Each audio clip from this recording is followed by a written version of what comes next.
பாருங்கள் கரும்புலா பழம் பாருங்கள், கொத்து கொத்தாக கரும்புலா பழம்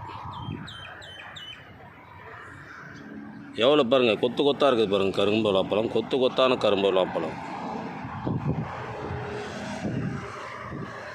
பாருங்கள் எவ்வளோ இருக்குது பாருங்கள்.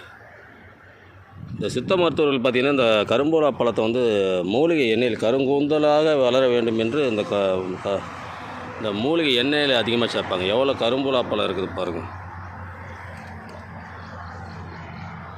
இது காயகல்ப மூலிகைன்னு சொல்கிறாங்க. கரும்புலா பழம் அந்த இலைகளை பாருங்கள், வடிவை பாருங்கள் கொத்து கொத்தாக இருக்குது பாருங்கள். இது இன்றைக்கி பறிச்சிடணும், நம்ம பயன்படுத்தணும். அதை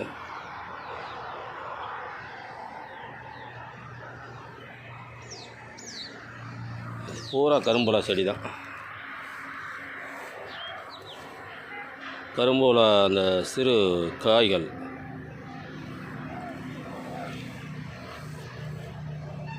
நன்றி உறவுகளே, நன்றி.